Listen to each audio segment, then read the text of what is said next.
Glória a Deus, queridos. Por aqui está o missionário Wagner de Jesus, São Luís do Maranhão, Brasil, para trazer a segunda mensagem de hoje com o tema quando o mosquito engolir o camelo, por causa do pecado de omissão, de pregar a verdade, viver a verdade, de não pregar apenas coisas que só beneficiam a igreja na questão da liderança, só trazem benefício material, dinheiro para a liderança, enquanto isso a verdade está sendo escondida. O pecado de omissão é gigante, porque o próprio líder não prega isso, ele não fala disso, ele está cometendo o pecado de omissão, e Deus chama isso de qual mosquito engolir um camelo. O que é qual mosquito engolir o camelo? Aí Mateus 23, que lemos já no primeiro vídeo, Mateus 23, no verso 23 e 24, você ensinar que outras coisas são mais importantes e que essas não são importantes e que você não ensina, você está cometendo um pecado contra eles e contra você. Que pecado é? Aqui diz que eles eram condutores cegos. No verso 24, você está cometendo um pecado gigante de cegueira espiritual em você mesmo e nos outros, e não avisava isso para ninguém, porque um cego espiritual não sabe que está cego, a não ser que alguém avise e ele admita. Ainda tem aqueles que você fala, ele não vai admitir, ainda vai brigar com você, ainda vai querer se justificar para o povo, chamando você de bandido, de ladrão, de safado, de fanático ou de falso profeta, dizendo que a gente é que está enganando, e aí cega mais o povo ainda. Enquanto isso ele está pecando, pecado de omissão, porque nós vamos falar disso aqui, porque ele diz que o mais importante da lei é o juízo, a misericórdia e a fé. Ele diz, tu deve fazer essas coisas e não omitir as outras, quer dizer, as duas coisas são necessárias. Falar sobre dízimo, que é o tema aqui de Mateus 23, mas também é necessário coisas que ali para aquele povo perdido era mais necessário que falar de dízimo. É isso que Jesus está dizendo. Para aquele povo perdido, inclusive para os líderes perdidos, escriba e fariseu, o mais importante ali era também falar de coisas que eles nunca falavam. Como? O mais importante da lei aqui é o juízo, a misericórdia e a fé. Não está dizendo que dizimar e ofertar não é importante, não. Ele está dizendo que é porque eles excluíam do ensino e do estilo de vida deles essa pregação com respeito ao juízo, a misericórdia e a fé. Eles queriam cuidar só do dinheiro para eles, amontoar para eles. Eu quero falar disso aqui, juízo, tá bom? O que é um juízo? É porque dentro da Bíblia, irmãos, diz o Salmo bíblica, que a Bíblia diz que a justiça praticada em nós, a justiça de Deus, ela pode nos salvar. Lá em Mateus 5, 20, Jesus disse para Israel, se a tua justiça não exceder a do escriba e do fariseu, de modo nenhum tu pode entrar no reino de Deus. Então Jesus viu que nessa parte de justiça eles não ensinavam, porque se eles ensinassem, eles estavam sendo vistos pelos fariseus como um mosquito engolir um camelo, que apenas Jesus, que conhecia a verdade, que os fariseus não conheciam, que Israel não conhecia, somente Jesus, ao revelar isso, sabia. Então, irmão, só Deus sabe o que líderes estão fazendo para omitir do povo coisas necessárias para falar na igreja, e estão cometendo omissão, principalmente quando esquece de falar de juízo, quer dizer, a justiça que está na própria lei, como Deus age com o transgressor, como Deus pode punir um transgressor, como aqui mesmo em Mateus 23, Jesus disse assim: por isso vocês vão sofrer mais rigoroso juízo. Mateus 23, 14. Então, eles não sabiam disso, teria que alguém dizer. Então eles eram alguém que coava um mosquito e engolia o camelo, porque eles nunca deixavam ninguém saber isso. Primeiro, porque eles não acreditavam nisso. Por quê? Porque desde a época de Abraão, Deus tinha uma promessa para Israel: vou salvar Israel, todo aquele que for de Israel vou salvar.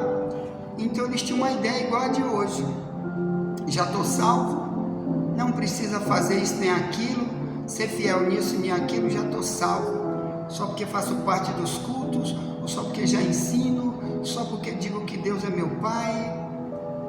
Mas aqui diz que eles iam sofrer um juízo maior do que dos outros. Por quê? Pelo pecado de omissão e por estar coando o mosquito e engolindo o camelo. Então eu quero falar de juízo, tá bom? Aqui na Bíblia diz, irmãos, que vamos lá. Em 1 Timóteo 6,11, eu escrevi algumas coisas aqui, né, que antes de eu falar com você, primeiro a gente estuda muito sobre o tema, para um momento grande do dia da gente, só para estudar, para poder falar. Então, eu quero que tu pegue aí a primeira carta que Paulo escreve a Timóteo 6,11, sobre a questão da justiça. 6:11 diz: mas tu, ó homem de Deus, foge destas coisas, segue a justiça, a piedade, a fé, a caridade, a paciência, a mansidão, milita a boa milícia da fé, toma posse da vida eterna, para a qual também fostes chamado, tendo já feito boa confissão diante de muitas testemunhas. Então, o que é isso aqui? É por causa do amor ao dinheiro, que é o verso 10, 1 Timóteo 6,10. O amor ao dinheiro é a raiz de toda espécie de males, e nessa cobiça alguns se desviaram da fé e se transpassaram a si mesmo com muitas dores. Mas tu, homem de Deus, foge dessas coisas, segue a justiça. Quer dizer, segue o que a Bíblia diz dentro das leis de Deus, daquilo que já está escrito na lei. Justiça é cumprimento da lei. Então os fariseus cumpriam algo da lei e as outras coisas não cumpriam da própria lei, que estava na mão deles, que estava lá dentro da igreja, porque naquela época ninguém podia carregar a Bíblia como se carrega hoje. A Bíblia que temos hoje só veio de 500 anos para cá, que inventaram o papel. Antes, né, na época de Paulo, por exemplo, eles já tinham, né, o pergaminho, que era um couro de animal, então era uma coisa mais leve, eles podiam andar com isso. Mas na época de escriba e fariseu, era preso dentro do prédio do templo. Ninguém andava com a Bíblia na mão, viu? Eles tinham aquilo ali dentro. Na época de Moisés era pior, que era feito em pedra. Ele fez em 2 tábuas de pedra as leis, o mandamento e ponto. Ninguém podia carregar isso, que era pesado. E para não quebrar, ficava lá dentro do lugar onde o povo se reunia para ouvir a lei, para adorar a Deus, que era também chamado de tenda da congregação na época de Moisés. Então depois foi modernizando, o homem foi inventando outras coisas e, né, eles só vieram a carregar mesmo uma Bíblia depois de 500 anos para cá, quando inventaram o papel, que aí juntaram todos os livros num livro só, e hoje você tem essa bênção de andar, cada cristão tem uma Bíblia, 2, 3, eu tenho várias Bíblias. em várias traduções para poder ver aquilo que está roubando totalmente a verdade, para mim não deixar ninguém ficar omisso no seu trabalho, porque eu vou ensinando, comparando, para poder passar para você o melhor. Então aqui está dizendo que o dinheiro é perigoso e você deve seguir a justiça. Não está dizendo que é proibido ter dinheiro, é proibido amar o dinheiro, porque quem ama o dinheiro, ele pode estar acumulando dinheiro, em vez de acumular bênção para ele mesmo na vida eterna, como usando o dinheiro na obra, usando para o seu próximo, e não apenas acumulando. Então ele diz, segue a justiça, tá bom? Então segue a palavra, é isso que ele quer dizer, segue os ensinos que já estão aí com respeito ao que Deus vai julgar, com respeito a ladrões, com respeito a falso mestre, a falsos profetas, ao pecado de omissão. Já está tudo escrito aí, segue isso aí, não te aparta disso daí, é isso que ele está tentando dizer, tá bom? Então, aqui também, em Salmo 89, no verso 14, Davi diz, justiça e juízo são as bases do teu trono, ó Deus. Olha que coisa interessante. Aí Davi está tentando dizer, por isso ele escreveu esse salmo. Então Israel na época tinha isso na mão, na hora dos cultos, mas líderes de Israel na época de Cristo não lia isso para o povo, que Deus, o seu caráter, naquilo que julga quando vê o erro de alguém, ou quando libera alguém, perdoa alguém, ele usa a justiça, amém? Ele usa aquilo que ele mesmo disse com respeito a tudo que ele acha certo ou errado. Então, ele julga dentro daquilo que ele mandou escrever na lei, viu? Que é justiça e juízo. Justiça é a lei de Deus escrita. Juízo é aquilo que Deus, como juiz, vai fazer para abençoar através de alguém, usando a lei dele, ou sentenciar alguém através da lei. Então isso é o juízo, ele agindo como juiz para aplicar a lei, tá bom? Ah, pastor, é só porque você estudou direito? Não, eu nem concluí. Deus disse para mim, rapaz, não termina aí esse curso de direito, tá bom? Eu vou te dar a verdadeira justiça. Aí eu tive que bloquear meu curso de direito, não continuei, porque Deus disse, muita da justiça na terra está corrompida, muita gente está igual a Israel, em Romanos 10, está procurando sua própria justiça, usando sua vida diária para estabelecer sua própria justiça, que eu vou ler agora contigo. Então isso é muito perigoso, muita gente usando a própria lei de Deus, ou muitos tentando, como está aí no Brasil e em outros países, na política, etc. Muitos usando aquilo que ele interpreta da lei, que ele quer que seja utilizada nele e nos outros, e aplica do seu jeito, e ele não sabe que ele vai pagar caro. Vamos ler lá, Romanos, capítulo 10. Carta que Paulo escreve aos Romanos 10, 1 em diante, se lê assim: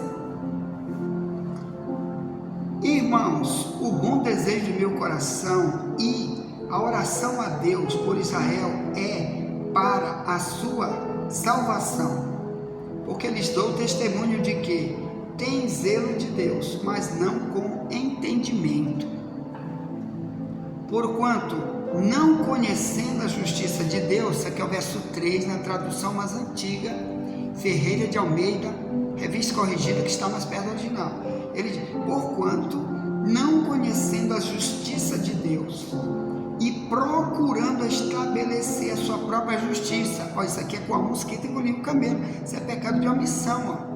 Romanos 10, 3, ó.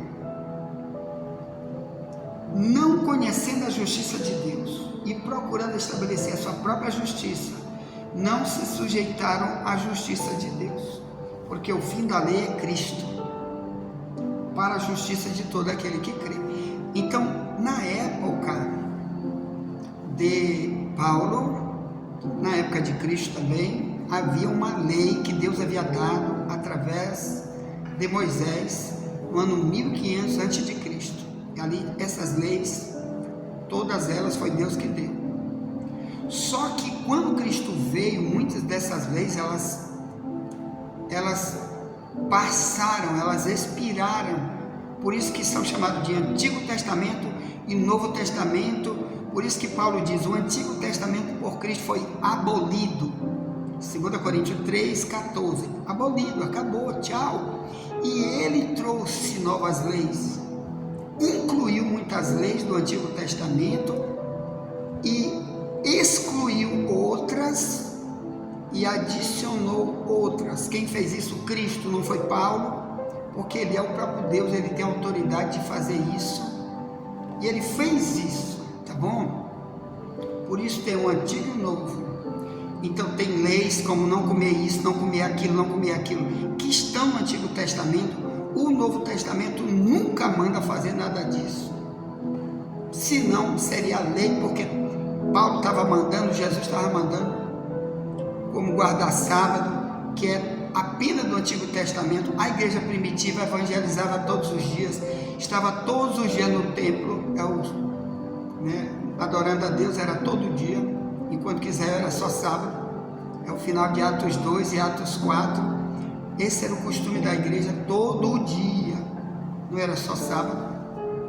Então, o Novo Testamento não tem um dia diferente, todo dia é igual, entendeu? Todo dia é dia de trabalhar para Deus, ou trabalhar no secular, ou adorar, ou evangelizar, ou orar, todo dia. Se eu quiser abrir a igreja sábado, ou domingo, ou terça, problema meu, Deus nunca vai ter um mandamento com respeito ao negócio de dia, como Paulo diz aos Gálatas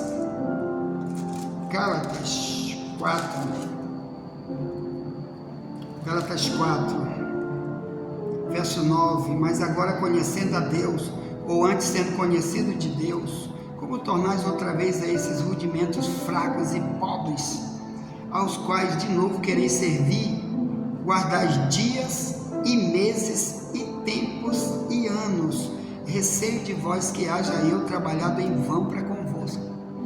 Porque ali tem muitos judeus naquelas regiões onde Paulo escreve, que já eram cristãos e arrastava aquela mala da lei de Moisés.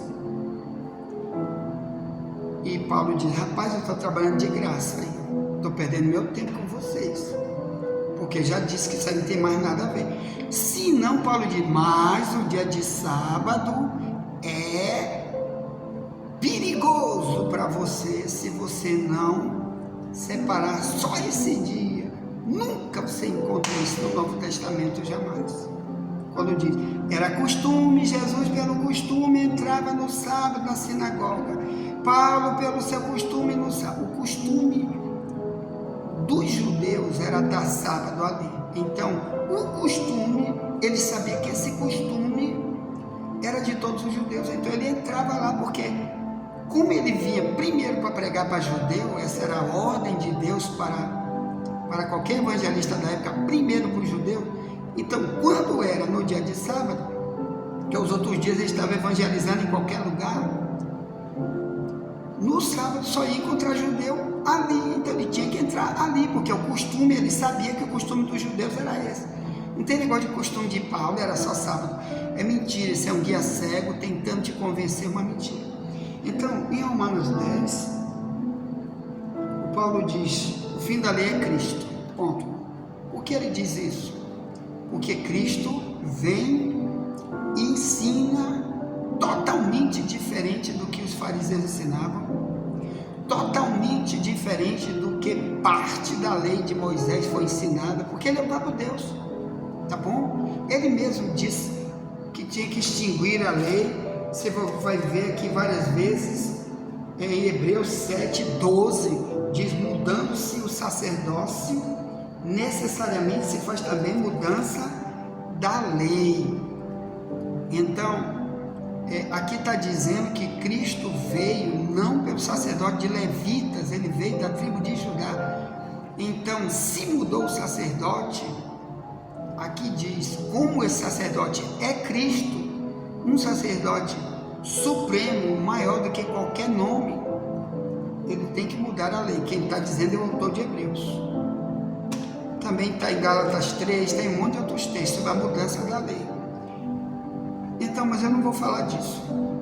Eu quero falar disso aqui. Pecado de omissão é você pegar uma coisa que não tem nada a ver, ou tem pouco a ver, e está ensinando, insistindo nisso por causa do salário que você quer ganhar, e não ensina a verdade. Tá bom? Eu quero falar de justiça. Tá certo? Tiago 2,13 diz: o juízo de Deus será sem misericórdia para quem não usou de misericórdia, e a misericórdia triunfa sobre o juízo. Então, aí está dizendo que quando você ensina mentiras, ou não quer ajudar aqueles que precisam, e tem como ajudar, principalmente você que diz que tem a doutrina verdadeira, e não passa para os outros, ou tem o dinheiro e não gasta do teu para ajudar, você não tem misericórdia. O juízo de Deus vai vir sobre você. Você é um fariseu, um guia cego, que com o mosquito engole o camelo. Teu dinheiro é só para tuas vaidades, para o teu luxo, para os teus vícios, para os teus sonhos pessoais, enquanto que você tem que investir na obra. Ou então Deus está dizendo que você vai sofrer por causa disso. Porque como as igrejas vão pregar se não tiver quem invista nelas? Como vai ter um programa de rádio? Como vai ter um programa de televisão? São coisas caríssimas, para que outros possam ouvir. Como vai pagar uma conta de luz dessa daqui, ó? Se alguém, esse prédio aqui, graças a Deus, alguém nos deu gratuitamente, mas se fosse alugado, você tem ideia de quanto é um aluguel desse? R$5.000, né? E igrejas que tem um monte de placa espalhada por todo lado aí, como elas vão alugar e comprar esses prédios se não tiver o dízimo e a oferta? Então tem que ter alguém que invista. Cuidado, que tem multidão investindo em guia cego, que estão no pecado de omissão, que estão levando multidões, de Mateus 15,14, levando para o abismo.